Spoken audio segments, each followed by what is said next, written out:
आज क्या कुछ खास रहा? जननायक कर्पूरी ठाकुर जी का मूर्ति का अनावरण था। पहले तो आप सबका बहुत बहुत धन्यवाद। आज जननायक भारत रत्न हमारे कर्पूरी ठाकुर जी के मूर्ति का अनावरण था। होना तो ये 17 को था, बट कुछ कारणों के कारण थोड़ा विलम्ब हुआ और 27 तारीख को आज मूर्ति का अनावरण हुआ। एक खास बात बताते चलूं कि ये बड़ा सौभाग्य का बात है कि इस कार्यक्रम के सहयोगी में मेरा प्रमुख तौर से नाम रहा है और इसमें सहभागिता हमारा रहा है। मैं इसके लिए बहुत सौभाग्यशाली हूँ क्योंकि मुझे पता चला था कि सोनपुर और शायद छपरा में कहीं भी इनकी प्रतिमा अभी तक नहीं है। तो जिस दिन हमें पता चला उसी दिन हमने कर्पूरी ठाकुर विचार मंच से संपर्क किया और उनको बोला कि मैं चाहता हूं कि इस तरह का एक मूर्ति का स्थापना अपने क्षेत्र में हो, जिससे हमारे भविष्य के हमारे युवाओं को पता चले कि हमारे जननायक क्यों, उसके पीछे का सोच क्या था। इस सोच के साथ हमने खरीका बाजार चौक पे एक मूर्ति का प्रपोजल दिया कि यहाँ पे एक मूर्ति होना चाहिए। तो जननायक कर्पूरी ठाकुर मंच द्वारा ये जो हमारा प्रपोजल था उसको एक्सेप्ट किया गया और उनके मार्गदर्शन में और हम लोगों के सहयोग से आज ये संभव हो पाया। इसकी हमें बहुत खुशी है और मुझे लग रहा है कि अब लोगों में हमारे जननायक कर्पूरी ठाकुर जी के लिए कहीं ना कहीं और एक नजरिया बदलेगा और लोग जानने का प्रयास करेंगे कि हमारे कर्पूरी ठाकुर जी को जननायक क्यों कहा गया।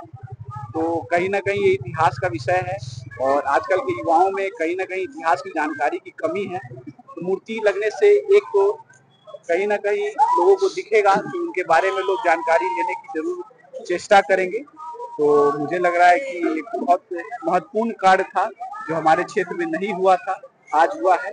उसके लिए मैं भगवान का सदा आभारी रहूंगा। मैंने यहाँ की जनता से बात किया, अभी फीडबैक लिया कि उनका कहना है कि सोनपुर सहारनपुर को एक नया चेहरा चाहिए। मैंने पूछा कि नया चेहरा पे कौन चाहिए, तो उन्होंने आपका नाम बताया और यह भी बताया कि आप हमेशा उनके लिए उपलब्ध रहते हैं। आप विधायकी के तौर पे उनकी सेवा करने के लिए तत्पर हैं क्या? देखिए, सबसे पहले बात बताऊं, मैं पेशे से ऑर्थोपेडिक सर्जन हूँ, MBBS MS ऑर्थोपेडिक सर्जन, और मुक्ता मैं गांव पे रहता हूँ। तो इसमें विशेष क्या है कि आजकल सब लोग को देखिएगा, लगभग 99% लोग पढ़ लिख कर शहर में जाकर बस जा रहे हैं और हमारा बहुत बड़ा सौभाग्य है कि हम डॉक्टर बनकर आए हैं और डॉक्टर पेशे का है कि आप कहीं भी बैठ के अपना दुकान चला सकते हैं। तो मेरा बड़ा सौभाग्य है कि मैं अपने गांव पे अपने पैतृक आवास पे रहता हूं और पिछले 9 वर्षों से जब से मैंने पढ़ाई खत्म करके आए हैं तब से मैं प्रत्येक दिन लोगों का सेवा दे रहा हूं। और कहीं ना कहीं आज हमारे समाज का ये आप बोल सकते हैं कि एक बिंदु है कि नहीं भैया, आपको समाज सेवा आप इतना करते हैं, आपको राजनीति में आना चाहिए।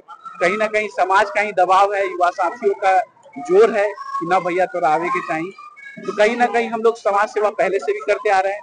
अब आप उसको बोल सकते हैं कहीं ना कहीं राजनीति में आना है तो आप बोल सकते हैं कि हाँ भैया चुनाव लड़ना है। क्योंकि ये दबाव जो है देखने को मिला, मैंने यहाँ की जनता से पूछा जी, और यहाँ उसकी वीडियो मेरे पास है, उनका कहना है।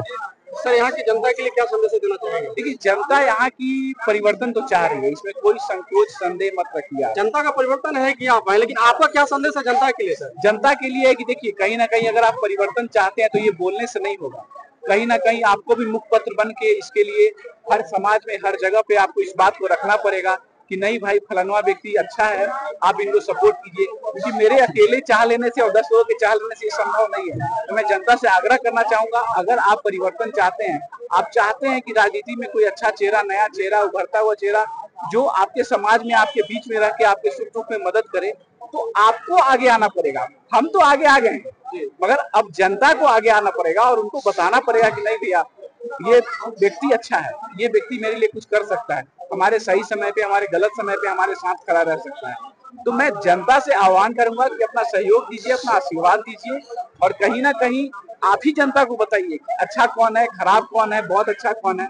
तो मैं जनता से यही, और जनता का मुझे पुरजोर सहयोग मिल रहा है। मैं बताते चलूं कि इतने कम समय में इतना प्यार, इतना आशीर्वाद, इतना सहयोग मिला है जिसकी अपेक्षा मुझे लग रहा है कि मैं तो अगले जन्म में भी नहीं कर सकता हूँ।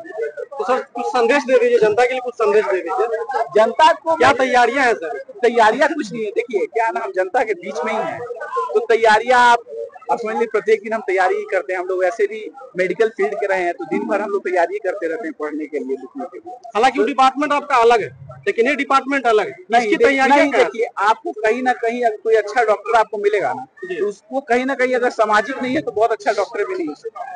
क्योंकि हम लोग के पास कौन आता है, डॉक्टर के पास कौन जाता है, अस्पताल कौन जाता है, जिसको दुख होता है, दर्द होता है, जब वो कहीं ना कहीं कष्ट में होता है तभी वो डॉक्टर के पास आता है। तो जनप्रतिनिधि का भी यही काम है, जब उसके पास कोई दुख होता है तभी ज्यादातर लोग उनको कंसल्ट करते हैं।